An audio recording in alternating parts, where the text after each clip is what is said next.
అందరికీ hi, welcome to Basra Navodaya Sainik academy Gajuwaka. So Sainik school counselling కోసం wait చేస్తున్న వాళ్ళకి, అలాగే సైనిక్ స్కూల్ రిజల్ట్స్ కోసం వెయిట్ చేస్తున్న వాళ్ళకి ఒక కొత్త అప్డేట్ అనేది సైనిక్ స్కూల్ కౌన్సిలింగ్ వెబ్సైట్లో చూపిస్తున్నారు. అది కరెక్షన్ విండో ఓపెన్ అయిందనమాట. అంటే కరెక్షన్ విండో ఓపెన్ అవ్వడం అంటే ఏంటంటే, సైనిక్ స్కూల్ అప్లై చేసేటప్పుడు కొన్ని మిస్టేక్స్ జరిగి ఉండొచ్చు, మనకు తెలుసు కానీ తెలియకుండా కానీ కొన్ని మిస్టేక్స్ జరిగి ఉండొచ్చు. వాటిని మనం కరెక్ట్ చేసుకోవచ్చు. మెయిన్లీ 3 ఐటమ్స్ లేదా 3 డీటెయిల్స్ అనమాట. ఏంటి అంటే, ఒకటి కేటగిరీ, అంటే స్టూడెంట్ కేటగిరీ ఉంటుంది, రిజర్వేషన్ కేటగిరీస్ అంటాం కదా. ఇప్పుడు ఎస్సీ అని, ఎస్టీ అని, ఓబీసీ అని, అలాగే డిఫెన్స్ కేటగిరీస్ ఉంటాయి కదా.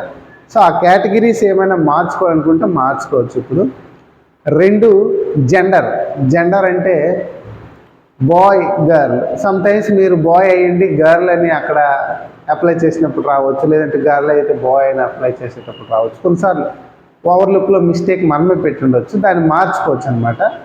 3 డొమిసైల్ అంటే ఏ స్టేట్కి సంబంధించిన వాళ్ళు స్టూడెంట్స్, ఆంధ్రప్రదేశ్, ఒరిస్సా, బీహార్, ఉత్తరప్రదేశ్, దాన్ని మార్చుకోవచ్చు అనమాట. ఓకేనా? అంటే ఇంతకుముందు ఒకవేళ రాంగ్ పడి ఉంటే ఇప్పుడు మళ్ళీ మార్చుకోవచ్చు. దానికి సంబంధించిన అప్డేట్ని ఇప్పుడు మనం చూద్దాం. మీరు తెలుసుకోవాలి అని మీకు కూడా ఉంటుంది. తెలుసుకోవాలనుకుంటే చాలా సింపుల్ వే అనమాట. మీ ఫోన్లో గూగుల్లో మీరు వెరిఫై చేయాల్సింది ఏంటి అని అంటే, AISSAC అని కొట్టండి. AISSAC అని క్లిక్ చేస్తే మీకు ఒక లింక్ అనేది కనబడుతుంది అనమాట. ఆ లింక్ పేరు ఇదిగోండి, pesa.ncog.gov.in ఇది కనబడుతుంది. ఆ లింక్ మీద మీరు క్లిక్ చేస్తారనమాట. ఆ లింక్ మీద మీరు క్లిక్ చేస్తే మీకు హోమ్ పేజ్ అనేది ఇలా కనబడుతుంది. ఫోన్లో అయితే ఎలా కనబడదు. ఫోన్లో అయితే ఎలా కనబడుతుంది అంటే, ఫస్ట్ లేటెస్ట్ న్యూస్ కనబడుద్ది, దాని కింద ఇంట్రడక్షన్ కనబడుద్ది, దాని కింద క్యాండిడేట్ యాక్టివిటీస్ కనబడతాయి అన్నమాట. ఫోన్లో అయితే ఇలా ఉంటుంది కదా, వెర్టికల్గా ఇలా కనబడుతుంది, నిలువుగా కనబడతాయి అన్నమాట.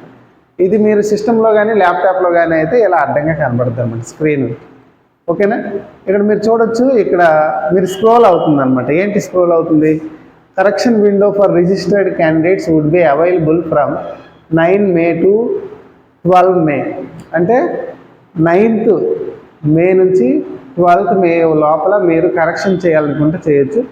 దానికి సంబంధించిన ఇది ఎలా మనం చేయొచ్చు అని అంటే, ఫస్ట్ స్టూడెంట్కి సంబంధించిన క్యాండిడేట్ డీటెయిల్స్ ఉంటాయి కదా, సైన్ ఇన్ కొట్టండి. సైన్ ఇన్ మీద క్లిక్ చేయగానే మీకు ఇలా కనబడుతుంది. యూజర్ నేము, పాస్వర్డ్, క్యాప్చా అని కనబడుతుంది. యూజర్ నేమ్ అంటే మీకు తెలిసిందే కదా, స్టూడెంట్ తాలూగా అప్లికేషన్ నెంబరే యూజర్ నేము. పాస్వర్డ్ మీరు అప్లై చేసుకునేటప్పుడు మీరు ఒక పాస్వర్డ్ అనేది మీరు ఆల్రెడీ క్రియేట్ చేసుకొని ఉంటారు, ఆ పాస్వర్డ్ని ఎంటర్ చేస్తారు. క్యాప్చా అంటే ఇక్కడ ఎదురుగా ఉంటుంది కదా, ఈ క్యాప్చాని ఎంటర్ చేస్తాను అనమాట. ఎంటర్ చేసి ఈ సైన్ ఇన్ మీద క్లిక్ చేస్తారు. సైన్ ఇన్ మీద క్లిక్ చేయడమే మీకు మీ తాలూకు పేజ్ అనేది ఓపెన్ అవుతుంది. ఎలా ఓపెన్ అవుతుందో చూపిస్తాను. సైన్ ఇన్ మీద క్లిక్ చేసిన వెంటనే మీ తాలూకా పేజ్ అనేది ఇలా కనబడుతుంది అనమాట. సో స్టూడెంట్ తాలూగా డీటెయిల్స్, మై ప్రొఫైల్ అని left hand side my profile ఉంటుంది. దాని మీద క్లిక్ చేయగానే మీకు పర్సనల్ డీటెయిల్స్ అని, AISSE డీటెయిల్స్ అని ఉంటుంది.